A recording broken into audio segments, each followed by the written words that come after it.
Всем привет! Меня зовут Татьяна, я белоруска. Несмотря на то, что я живу в Литве уже 2,5 года, в этой стране есть некоторые вещи, которые кажутся странными мне до сих пор. Обращаю ваше внимание на то, что странные они только для меня, поэтому ваше мнение может не совпадать с моим. Первое.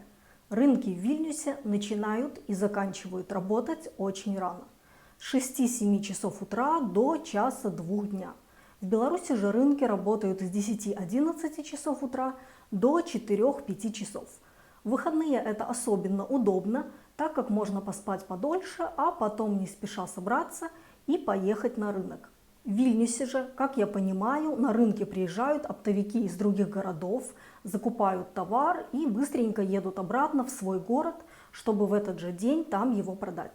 Наверное, для литовцев это нормально, они к этому привыкли, но для меня это немного странно. Мне кажется, такое время работы неудобное для многих людей. Второе. На рынках в Литве продукты гораздо дороже, чем в магазинах. Правда, в основном они фермерские и обычно лучше по качеству, чем магазинные, но для меня это непривычно, потому что в Беларуси на рынках продукты дешевле и более свежие, чем в магазинах. Хотя, конечно, в Беларуси они в основном импортированные из других стран.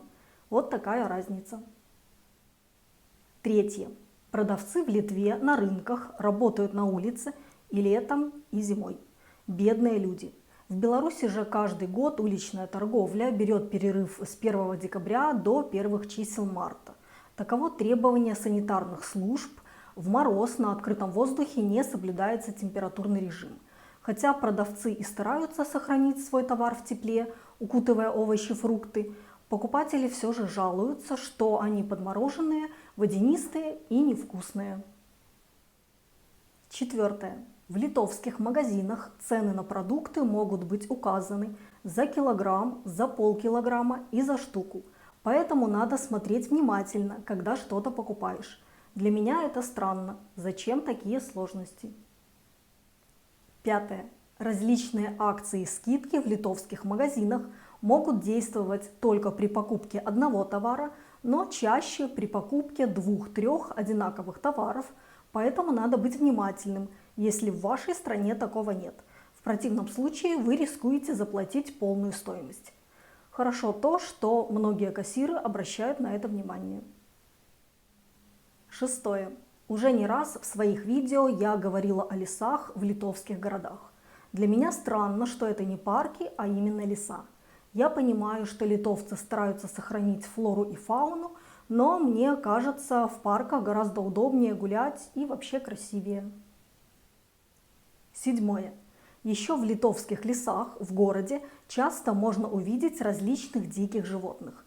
Это странно, но так мило. Что-то вроде сафари или заповедника в городе. Думаю, дети от этого вообще в восторге. Восьмое.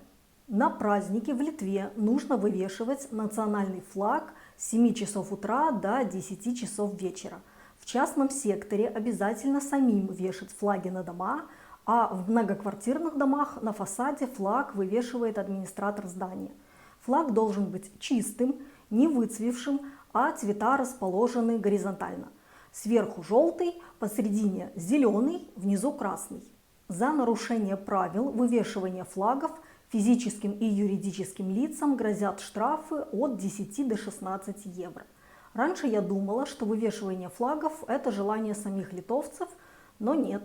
Немного странно, что это не так желание людей, как их обязанность. Девятое. В Литве на религиозные праздники после молебна костелы могут организовывать концерты, где выступают обычные артисты, которые поют современные песни, а не религиозные, как вы могли бы подумать. Немного странно, но мне это нравится. Десятое. В Литве при костелах существуют детские сады, где воспитательницами работают монашки.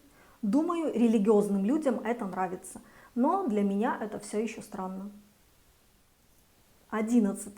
В Литве родители обязаны покупать перьевые ручки для своих детей-первоклашек. Я нашла информацию, что Плавная подача чернил в пишущем узле перьевой ручки позволяет писать детям более осознанно и концентрированно. Таким образом, они меньше устают. В Германии, кстати, письмо перьевой ручкой в начальной школе закреплено федеральным законом. Понимаю, что для детей так лучше, но это так странно и необычно. 12. На улицах Литвы есть скутеры, которые можно брать на прокат, но сейчас их слишком много. Они буквально стоят и лежат везде. На остановках общественного транспорта и недалеко от них. На разделительной полосе, изредка даже во дворах домов. Конечно, люди активно пользуются этими скутерами, но мне кажется, сейчас их переизбыток. Зачем так много? Дорогие мои, спасибо, что посмотрели это видео. Если вы тоже заметили какие-то странности, пишите о них в комментариях к этому видео. Мне и другим людям будет интересно узнать ваше мнение. До встречи в следующих видео!